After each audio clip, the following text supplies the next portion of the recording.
silly private. And Evidence, you can probably speak to this, but for some of those people, they realize, no, I'm not from here, and I don't feel like I'm from here. And so you bring that up. I don't know that it makes them feel like they're not a part, but it's like, at least you're realizing that that is something that I struggle with. This culture is not correct for me there. This culture just is really different for me, so it's hard for me to understand. I don't know. And how do you feel if people keep on bringing it up? I'm kind of like open to it, but the other thing, especially one thing that I always encourage people is just to, like, if you know, say, about the country that I'm coming from, then you understand some of the dynamics that are happening there. When we start a conversation, at least be upfront. That also helps me to realize where you're coming from. Like, economic success from this thing. The moment you start to converse with someone that I have actually studied in USA, it speaks something in the political realm in my nation. I did not choose to study here, but I got a scholarship. But someone will choose to interpret it from that perspective. So that kind of puts us in a spot the moment someone say, hey, what's it about this that's happened? Say it's a family. They're like, okay, which route should I take? Yeah.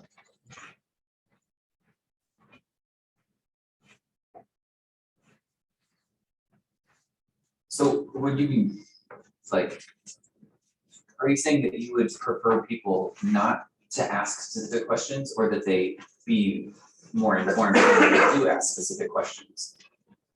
Like about Zimbabwe, which one are you like? I'm saying, like, for myself, I'm open, but especially when you're engaging with some, maybe the students, some of them will actually say, it's my parents from Zimbabwe, not me, because of that. So that's a situation that I came to realize even when I was just thinking of some. I'll try to reach out to maybe some Zimbabwean students, but they will tell me that it's my parents. I don't need you to talk to me about anything from Zimbabwe. So you get to realize that there's a barrier. Yeah. Like your kids would feel that way. Yeah. Because they've lived most of their life here. Yeah, and also because of the stories. So someone would say, I don't want to remain with that. I want to start a new chapter.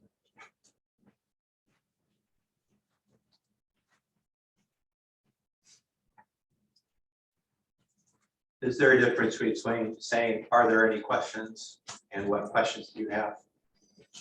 And how long do you wait when you request feedback? There's definitely a difference between the two. I always forget to do the better one. What questions do you have? Because then you have questions, not expecting that you're not having any. I like the way you worded that in the paper. Like, trying to encourage them to ask questions.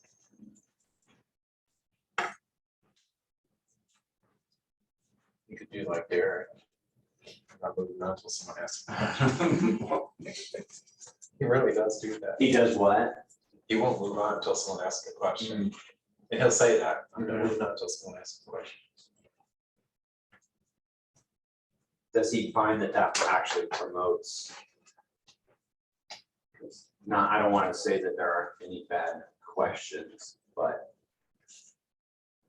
there can be some that people then are they so forced to ask something that they just ask it for the sake of asking it? Or does it really? I don't know, others might be, I've seen him do this. I think sometimes, yes, because they'll try to ask something, but sometimes they don't have a clue about anything. So it's like, they don't even know what to ask. Right. And I think that Derek realizes that. Right. So when he realizes they don't know what's going on, he realizes that it's time to take it back and move on. Yeah, sometimes it does put pressure on them to ask them questions.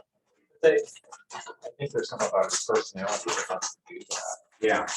They know that, I don't think they see it as a microaggression or anything, they just know. Right. He's caring, this is his way of communicating that. Right. Kind of like what he said about if you're sarcastic, if you say it I have sarcastic humor. At least if you keep saying that over and over, at least the students will realize, I have to realize this is a part of who this person is. And I think they realize it with Derek, it's a part of who Derek is. This is how he manages flow, so he doesn't go too fast. Because he talks really fast. I've not been in a class with him, so I don't know. Just talk to him. Gotcha. He slows down at some of the science seminars, so that's good. I still can't understand half of what he's talking about, even less probably, right. I try and really pause, like a hard pause. I didn't read I need to read the Sue microaggression thing, but there is a better way to frame this pausing standpoint of what questions does anyone have or do you have? And that's the better way to frame it, and then just really pause. Not exactly how he phrases it, but. He said it's that after you ask, says it's normal to have questions and I'd love to hear yours. And others in the class will thank you for asking the question. They're also thinking. That is very good. I really like that. Mm-hmm. I also have heard of people that will have a timer waiting for 15 seconds before they move on. Because I'm thinking ahead to my next thing, and 15 seconds to me is probably in reality 3 seconds. And just kind of moving on, because that void is difficult to let in. I liked what Elizabeth said last session of this. She said she waits a minute after she gets uncomfortable for discussions. Right. She's like, I'll make myself feel uncomfortable for a minute, and then she's like, I know they're really uncomfortable. So I don't know if I could wait that long. Yeah. I think too, just breaking up the class and opportunities to like talk to your neighbor, things like that, it gives them an opportunity to ask questions to their neighbor. And so it's, if they have questions, then they can ask other people. This is much better than just asking the whole class. And, you know, after you taught something a few times, you kind of know when they're going to have questions too. So then you can pause a little more. Maybe there's a time when there should be a question versus we're just doing something straightforward, maybe not as much. What about office hours? You'd like to have students come to your office hours, but are there ways to address encouragement to come talk to you? Candy, tone of voice, what are some of the strategies and what are some ways not to do it? Sort of what Francis sort of proposed. I try to just use repetition in my classes. Like I spend class time a lot of the time saying like, please come to office hours. I know you need help. This is hard stuff. I expect to see you guys in my office hours. And like, I just say that often. I think it's kind of effective for some students, not for all of them, but I wasn't quite sure I understood what his point was in that part. Like, see me again if you have questions is not helpful because you're implying that they shouldn't have questions. Like, you're implying that you don't want to be bothered by them. Does he mean like saying like cutting off the conversation and saying, all right, go away, come back later if you have questions? Is that what he's saying? Like, don't cut it off, like don't make them leave and come back later with questions? I just wasn't sure exactly what the problem was. Because I say that all the time. Like maybe we go through a problem and they're like, thank you so much or whatever, and they're on their way out and I'm like, come back if you have questions, like, or like if you run into another problem, like come back to my next office hour, like. And so I wasn't sure exactly what his point was here, like, or how you could communicate that the wrong way, like, or, yeah, does that make sense? I think it's more the tone of the fact that I think they can read what you really mean by that. But I think the point is just to be careful how we greet them, how we say goodbye to them after they come, to encourage them.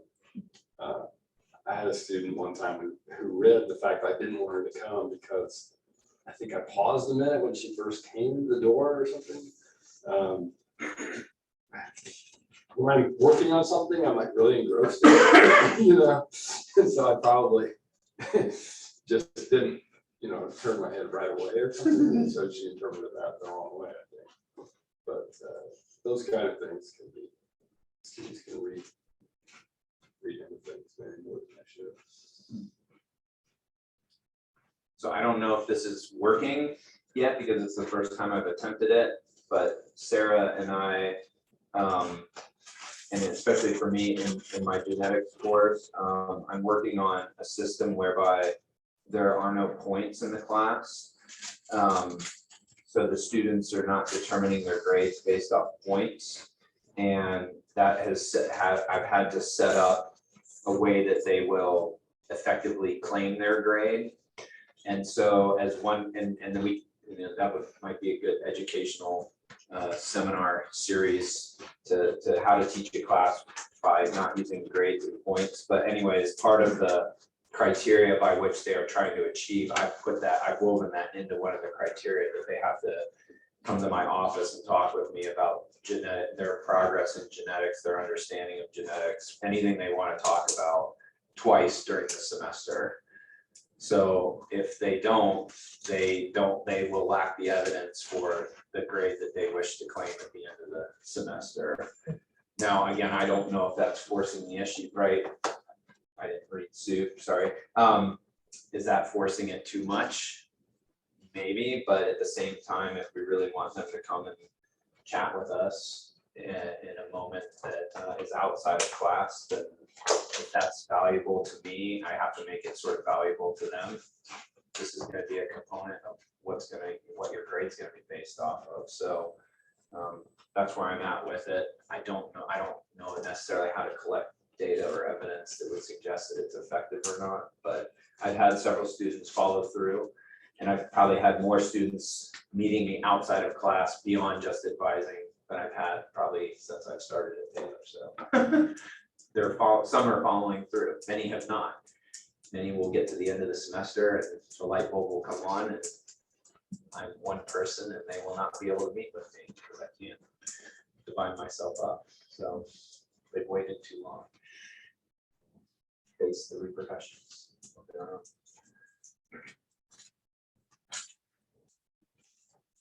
Let's move on to Brian. And that is giving feedback. And the Schaefer article was sort of hard to read because I thought, oh, that's how I grade. I write good or I write bad or be more coherent. Now,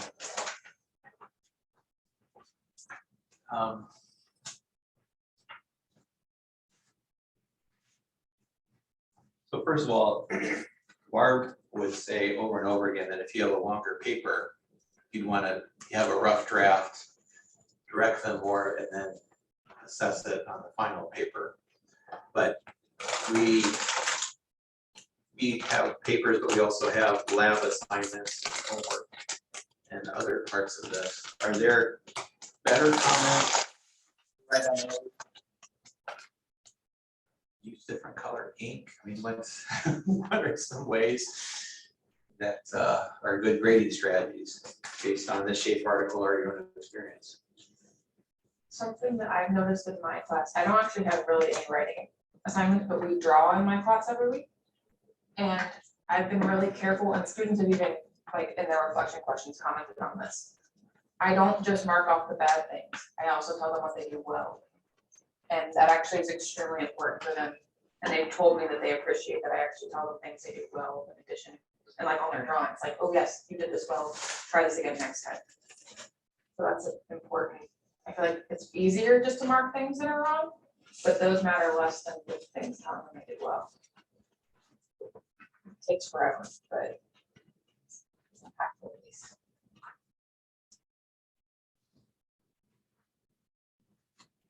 Students are just really fragile. It seems like they just need that positive reinforcement. questions. Some of the video comments that they just felt it crave the positive reinforcement. If they want a little bit of instruction, but not too much.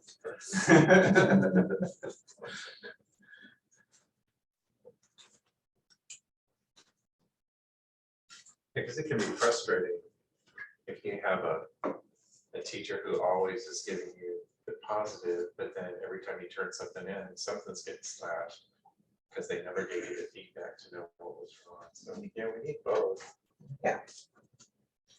I think at the very, very least, you have to communicate that you read whatever they did carefully.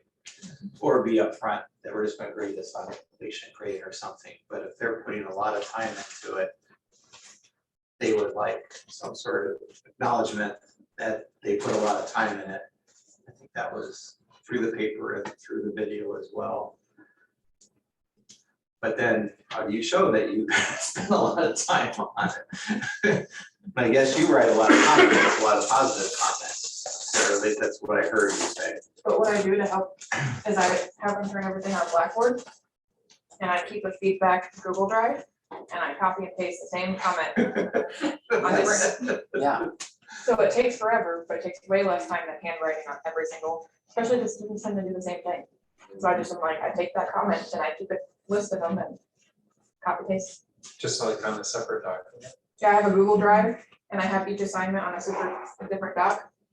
And then I break it up by question, and then whenever I give a student like a new piece of feedback, I copy that, put it in the Google Drive, and then when I say that same thing again, copy. It also helps with consistency. Yeah. So they're all getting the same. It's smart. I was taking way too long in grading, and that's the closest thing I've gotten to helping myself. It helps a lot. Do you have a comment for somebody that's not entirely correct, but they're on their way to being correct? How do you make that so it's not a backhanded compliment? So I have like the individual like actual content feedback, but then I also have like 3 levels that, so I put the individual, I don't know if you graded on Blackboard. If they upload something, you can put little sticky notes all over it. So on content, I do sticky notes, but in the actual feedback, I give them for their drawing assignments, I just give them learning outcomes. So I'll put in there, like, if they did great, I'm like, great, you met all the learning outcomes for this week, good work. If they maybe got like most of it, we're still missing, I say, great work. Please see the comments that I put on your assignment. There are a few things that still needed review. I tried to word it nicely. And even if they did really bad, I say, like, because they still have to draw stuff, like, good effort, you know, you still have lots of things you probably want to go over, you might want to come talk to me, like something like that. So I just have levels of, and I don't know what I do, but I always have students in my office, so I don't have the problem of no office hours. I need to hide. I need to hide. Always have students in my office, so. Do students read the comments? Some do, some don't. Sometimes I'm surprised because they'll come up to me and they're like, you wrote this on my homework. I'm like, oh, I did. Yeah. If you tell them where it is. I think they do read the comments and they really want the comments. They want the feedback in general, like a vast majority of them do. I would say, yeah, the ones that are, that are going to fall, that are going to struggle, if you're kind of thinking grade wise, they're gonna be in the D to, failing range. They're in my guess is they're kind of apathetic, so they will not be looking the way they ought, but that's maybe a separate issue. But for the most part, I think they would want to read the feedback. What I'm finding, so I do reflection questions every week, and for some, I do provide feedback like right below the question on Blackboard, and they do not know how to get to it. So and because it is scored, this is the other class where I am still providing points and I'm still scoring. They see the score, some will see the score and just see that as the feedback. Some go looking for it, but they don't know necessarily how to get to it. And Yeah, I wondered that, when we put comments in Blackboard. I think sometimes How do they Blackboard get is, to that? yeah, I have a day where I show all the students how to find it. It's a really stupid hidden place though. Right. You usually have to click on the number I think of their so. score for them to be able to see the feedback. It's really They lame. don't like get an email or anything like that. no. the stick-it notes I've started They can see using, those a lot easier. they can find those much easier because they see them, and I think, you know, they're small, but they are there enough that if they're looking at their response or whatever they've scanned or done, and they see the stick, they'll go and see it and they can click on it and easily see. That one is easier, but sometimes I think they're wrestling with Blackboard, maybe it's a little bit as much as we are. But no system is perfect, so Blackboard is great first, yeah. We just can't see what they see. So I That's, don't- yes, Right. I don't know necessarily how to instruct them. I always tell them if try and bring it, now, most of the time it's happening in that rapid transition between, 10 till, when everybody's moving around and, it's just kind of chaos. And, yeah, that's when a short meeting in your office would be great, because then, yeah, you can see what they see, but that's half the battle too. You can't see what they're seeing. I suspect that if you go into the student view, you know how you can Turn it off. You can turn it on, you can Yes, turn on and student off. view on. Do you know what I'm talking about? Mhm. Yeah. So you're seeing Blackboard from a student perspective, and then Blackboard kind of makes a fake profile with your name. So then for the rest of the course, after you've done that once, you appear in the grade book. But anyway, so you're like a student in the course now. I suspect, I haven't done this, but I suspect that you could go and upload whatever you wanted to, like just take the first PDF you get to in your files, upload that for an assignment, go out of student view and grade it on Blackboard, like do a faker, like you put in all the comments in a different way. You could probably go back into student view and see the comments from their perspective. I would think, like I said, I haven't done that, but I suspect we could do that in order to see it from their perspective. I kind of like Brian's idea, just bring a student in and have them show me. That's what I do. I have 3 upperclassmen as my learning assistants in my classroom, and then I just have them show me their computer, and then I have them show the students how to do it. So if you put comments in a rubric, I always tell them, I put comments in your rubric, and I'm hoping that they're going to the rubric to look at the comments, but I don't know if they know how to do that. I think what Sarah brought up, and this is what Schaefer suggested as well, that you have some time that you comment on how you grade and why you grade, and grade is a learning experience. And this could also be part of that conversation. I think it's, well, for my discipline, when I'm just grading math homework, that's just the odd thing. Maybe I need to write more good job or good work, but So you do a calculation, you get the answer. Right, that's kind of where that's why I was interested to hear what you all had to say, because a lot of times you want to see the work, but you are targeting some final product, right? And it's sort of like, this is like a daily thing versus a weekly thing versus a month-long project. I think each one of those requires a different level. But I think, can I put you on the spot and kind of say, what sort of things do you tell them about how you grade? I don't know, I'm probably too transparent in my classroom, to be honest, but I don't know, I tell them at the beginning exactly what I do and why I do it. I tell them that I actually grade everything anonymously. Like I tell them, I know that I see you all, I turn on the no name, so I tell them everything I do. At the beginning of the semester, and then I remind them whenever they make comments about stuff, they're like, why did I not see my grade? I'm like, let me show you. I don't know, I'm very transparent. But I don't know if I answered your question. Not really, but that's Yeah. okay. I don't know what I tell them. I guess maybe that's a broader question. Do we Yeah. ever tell them why they are graded and what they should do with the feedback they get? Yeah, no. I think in the system we're trying to develop with no points, right? You have nothing to hang your hat on. They have nothing to hang their hat on. We have nothing, right? The points, any work they do, you can't give a number value to. So Which is really freeing, actually. right, what do you then give to them? Yeah. So in that system, I've had to explain that system. So right off the bat, you have to sort of say, this is the manner in which we are going to operate. So we have had to explain it due to that, because we have a new system. Now, yeah, so there's everything that comes with that. The key to that system though is feedback, because you have to give them something. And they want something, right? They're gonna do some work. And the book that we've read comes from an approach of an English teacher. So it really kind of connects well where you have writing and reading and drafts and attempts. Okay, but we're trying to adapt it in a manner of speaking to where you don't necessarily have all your assignments to operate that way, right? How do you use this approach in the context of something like where you are giving a problem that's heavily math-based? Because we have some of that in genetics, Yeah. right? And obviously what I'm assuming, okay, no microaggression here, but right, math should have math problems in it, but not always. Maybe there are. This is my lack of knowledge.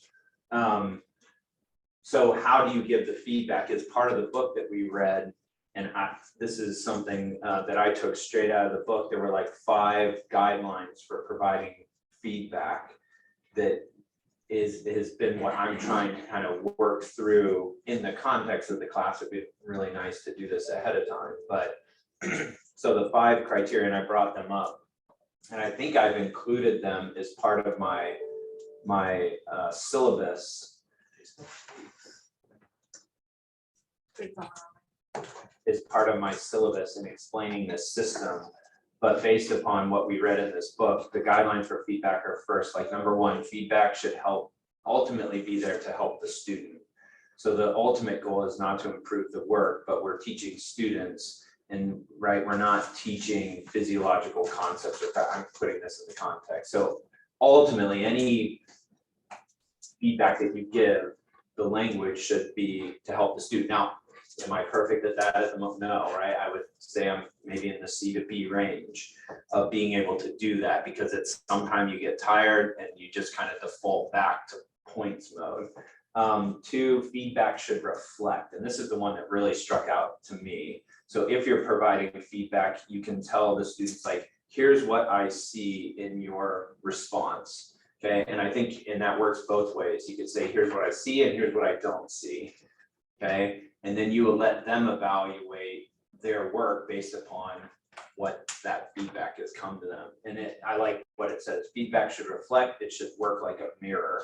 It shouldn't necessarily evaluate, right? And I think that's where it gets to, like, if you get, if the student gets a feedback and it says good, they're like, okay, what does that mean, right? There's no meaning in that. But if you say, right, this is what I see here, and you can then reflect on some positives, okay? I see you making connection, and I'm not saying I'm an expert at this in any way, and I'm struggling through this and watching how sometimes I think I can give really good feedback, and then I'm really tired and I write good, okay? And I'm like, oh, I can't do this, okay?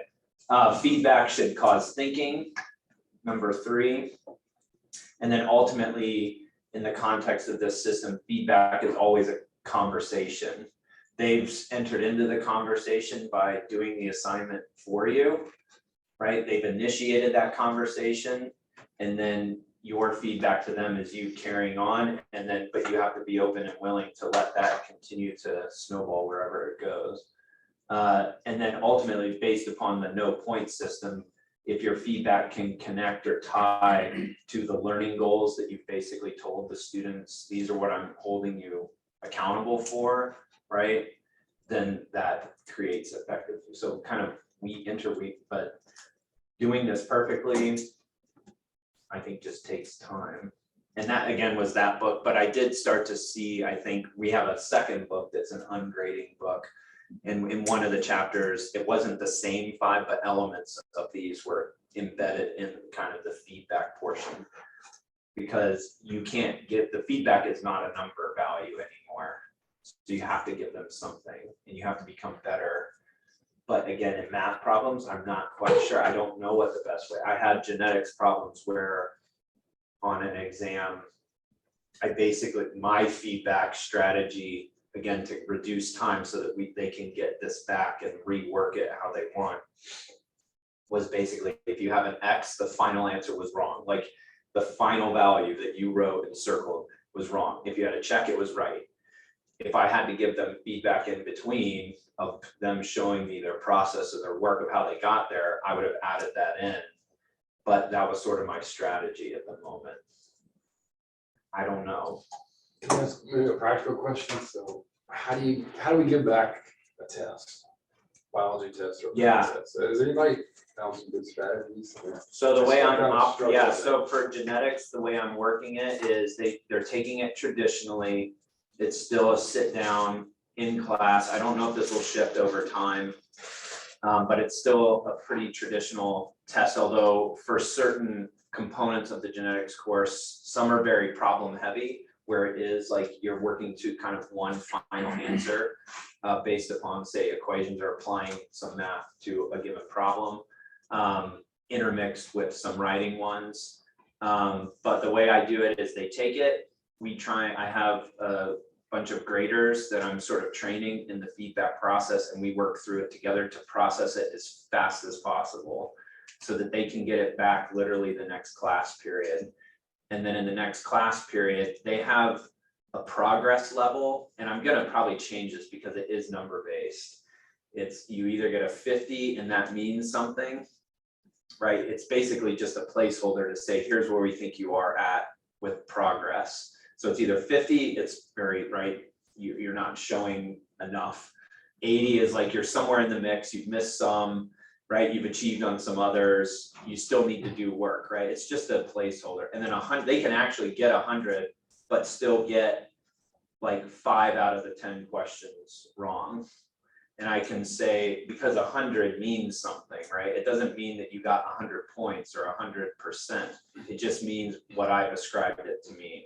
There's still room for improvement. You need to go and look at the feedback and make that improvement. So the very next class period, they come back, they get that feedback, and then they have a chance to, they have to scan their original and put it on Blackboard so we have a record of their original. And then they have to progress to figuring out the problems that they needed to figure out. And then at the end of the semester, they have all of that in hand, and they have to stake a grade claim on that evidence that they have. So that's how I'm doing it. They get it once, they do it again in a groups, and it's all group at that point, and all open note. They're just trying to learn from the questions that I've given them. I don't know if that's good or bad. We'll see. I mean, like, just as a basic question, if we are using numbers, Yeah. should you put the scores on the front? Steve Snyder said that that's demotivational. That's part of this ungrading. There's been research that they took groups of students and they had like 3 different groups. One that had grades only, one that had feedback only, and one that had feedback with grades. And they said students that got, and they wanted to see if like feedback and grades would help, and they're like, well, why would that not help? But they said the students who just got just grades and got feedback and grades did just as well. And that feedback only did way better. So they said the grade actually completely demotivates. Yeah, there's research behind it now. The feedback is way more effective than the number. Let's stop putting grades on. We'll share our text that we're reading. Yes, In an Yeah. initial blog post. we that did too much really- this summer, and both of us at the beginning of the school year were like, oh crap, we can't go back anymore. Yeah. I'm working in both worlds right now. One class with like trying to eliminate and say points are useless. They're not effective for teaching and learning. They're not effective for learning.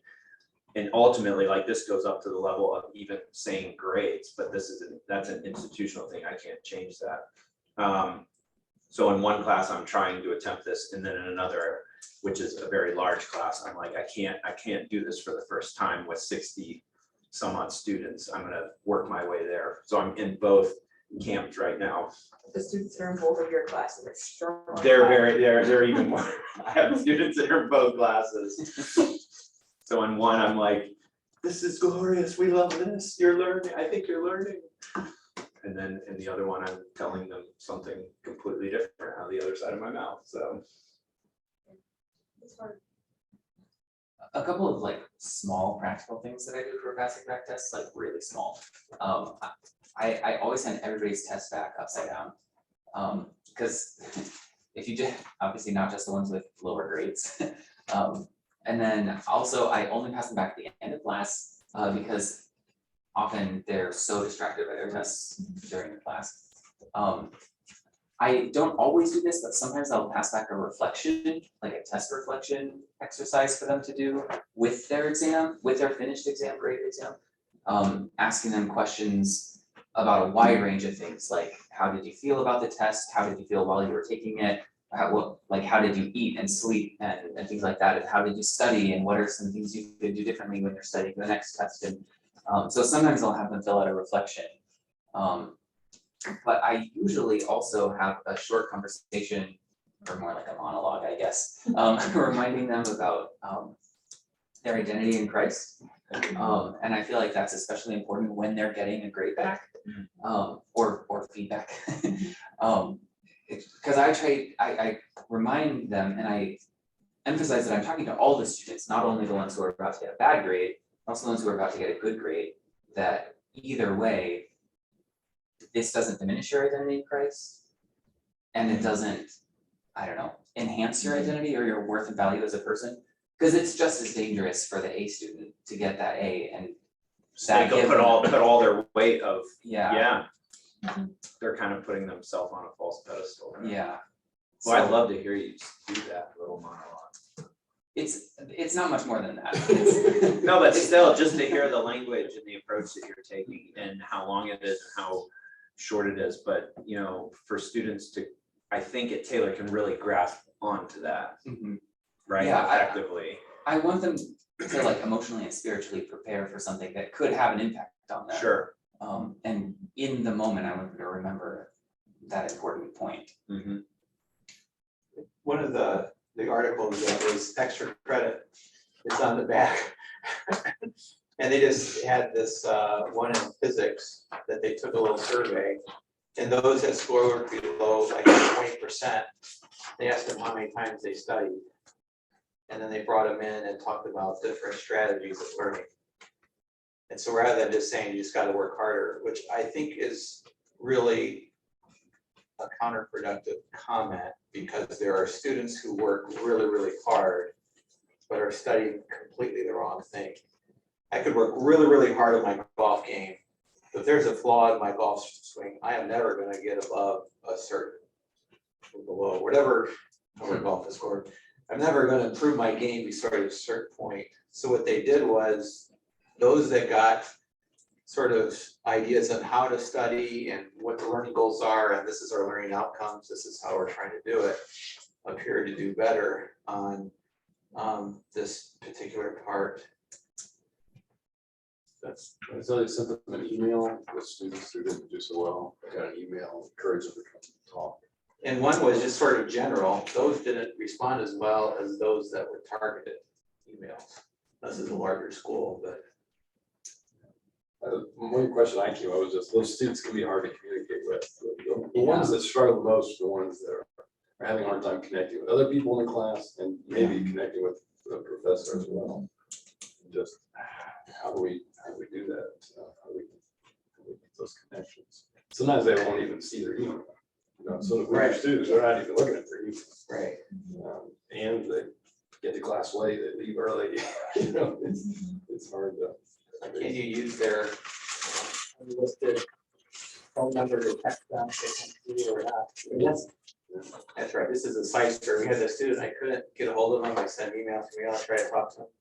Finally had Gwen, I said, Gwen, bring Seth into my office. And so Gwen Gunnery was in there within 5 minutes, I don't.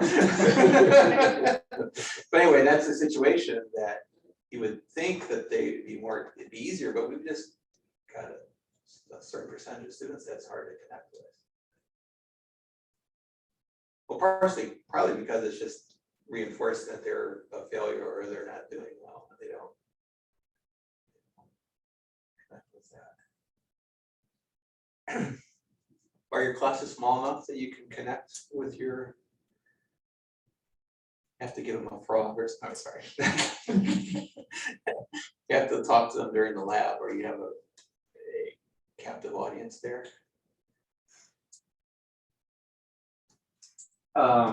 as far as like the large class goes. I'm just saying, do you have any strategies for connecting with students who are doing poorly or need help or struggling in life? I mean, there's. Yeah, I would say not super, yeah, that's a room for an area for growth and improvement for sure across the board. Because they can, it's very easy to allow them to basically be lost in a class size of 60. And it's most often, like right about now, right, we're talking a little over halfway through the semester that they sort of pop their head up. And so, you know, this is after 2, maybe 3 exams at this point, depending. That, oh, there's an issue here, right? Scott Harris says that 6 weeks is the. Yeah. We get to be low, Yeah. so. And in the current system, it's hard with, to me, again, with points. I don't know how changing it to a goal-based system in a large class will operate yet, but I have time to try and think about it. I don't have to implement until next fall, I think, if I try. Well, yeah. Me personally, I would feel really uncomfortable with that, not knowing that I was at 89% or 94%. I would feel much better if I knew where I was. Right. During the semester. So Right. Certain students would probably feel differently, Yeah, but people like me like to know where I am at all times. but where are you with, and what does an 89% mean exactly? I Like, want it's to get just- an A in a class. So Right. I know I'm Yeah. 4 away from an A. Yeah. So I need to do this much better on this next test. I'm kind of fighting with some students on that right now, because in my, I'm kind of doing the same thing, I have one class I'm not grading and one class I am grading. Luckily it's seniors and freshmen, so they don't know that they're not, but the freshmen, especially since we teach primarily pre-meds, they do not like, so I'm grading them, but I'm only letting them know they're great at the end of every unit, and it's freaking them out. But then I talk to them and I'm like kind of the same thing, what does an 89 mean? You said that means I have to do better on the next test, shouldn't you just want to do better on the next test? Shouldn't you want to achieve on the next test no matter Right. what? So why would the number Like, that I you want already, to learn the information, If right? your goal is to get a 4.0, then you gotta. Well, what does that mean though? Yes. That has nothing to do with learning. Yeah. I So- can get into Your that class, stuff. right, that's immediately what your goal is now. I want to get a 4.0. You haven't said anything about wanting to know anything about genetics or math or physics or physiology, right? I want a student to come to me and the first thing that they want to say is, I did not understand what an action potential was. Okay, here's where my thought process was before. You told me it was here. Let's talk about this, right? But what do they come to me saying? I want to get a better grade, right? Well, here's an A. You still don't know what an action potential is, but here's an A, right? What are we trying to teach students? Yeah. I think in general, though, I am very, I am siding with you in a manner of speaking because I think the way we were taught and learned was in a system whereby we did feel comfortable with an 89 because I knew exactly what I needed to potentially do or not do to get to my goal. But it was still an A, right? It was still just a number. And I'm working that out. I was taught and learned and did all of that, and I've taught in that system. And it is uncomfortable to get outside of that system. But what is learning?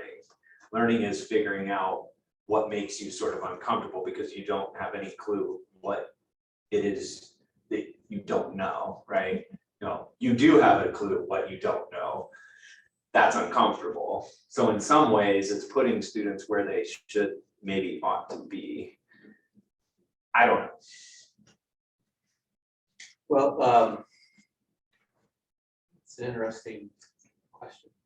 Let's finish up with the quotes that were at the end of the video, even though it was extra credit, so you don't have to watch the 8-minute video, you can just read these quotes. And some of the 7 students that they interviewed, here were the quotes down below. Professors inspire us with your comments, let your passion shine through. Teachers should say to students, here is why and how I comment, welcome to class. Help students think for themselves, less is more, don't give too many comments. Give something positive before taking something away, the sweet before the sour. I would suggest to suggest, not demand. Write comments which begin conversations, not end them. Encourage us, show us how to be better writers. Anyone that strikes you, or you, yeah, let's go with the positives first. So F connects into one of the ones that I mentioned, right? You're beginning a conversation. I think that ties in well. Many of these probably, if you kind of rearrange or structure, probably tie into the, you know, the guidelines for feedback, I would say.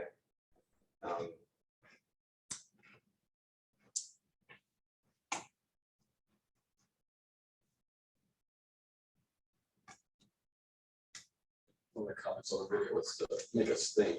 Oh, that was a good idea. In your feedback, say something that makes the student think. Absolutely. Just kind of hard to do, but Yeah, you don't just say good or yeah. great, but what do you think about this? Students go a little deeper.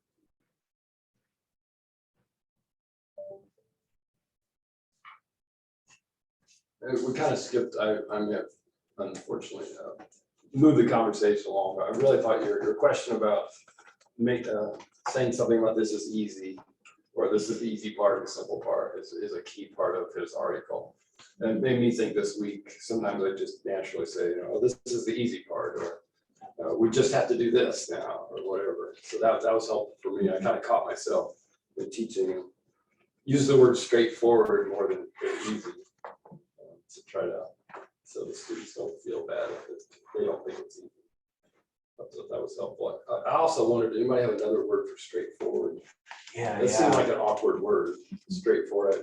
I didn't know if you could, because I caught myself in that language, I think just this past week as well. And I was trying to, in talking with the student, I backtracked because I said it and I was like, oh man, I didn't mean to say that this is so simple that you should know exactly how to, because they were struggling with it, right?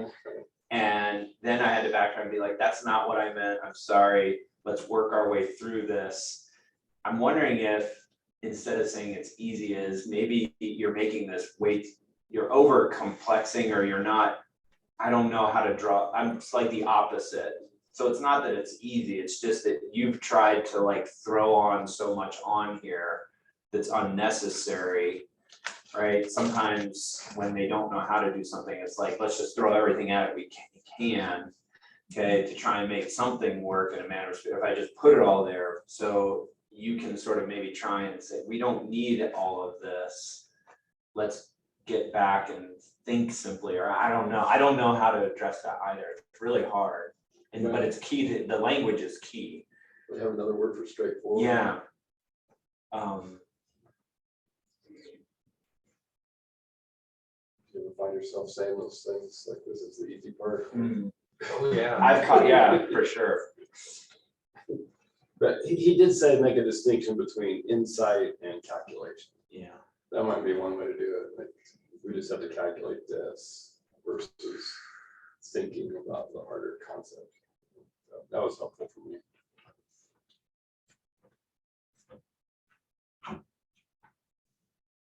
Another thing I caught myself, like yesterday, the day before, I said something about you guys.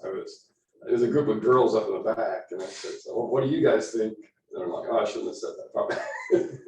It's just so easy to say things. Maybe I should have said that. I think, you know, Francis tried to make that clear to me. This is not about self-righteousness or doing everything exactly right. It's just reflection of the kind of who can do things. I think communicate that you care for your students and have passion for your subject. That goes a long way. I think that's confident. And I think, I think that's something that I need to keep in mind. If you have the slips like you guys and stuff like that, if they already know, kind of like you're sharing the same, they already know you kind of, those slips don't mean the same as if they don't know you. So if they already know where your heart is and you say you guys, like, it's not good. One of the This is a pretty broad topic. One of our thoughts was also talking about how do you deal with students on the margins. That may be coming in the future time. And in whatever way, I mean, there's so many different ways you could be on the margin, so. Okay, but thank you all for coming and thank you for your insights and. That's another thing. How do you end a class well?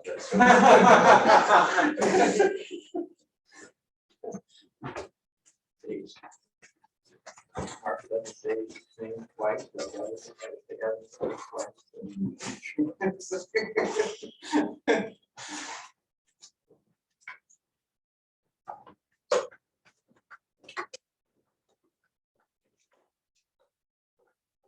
The community of practice stuff, we are adding another asynchronous part, so it'll be more than I'll be sending. Okay. A lot of homework that I have to do for it, but more people.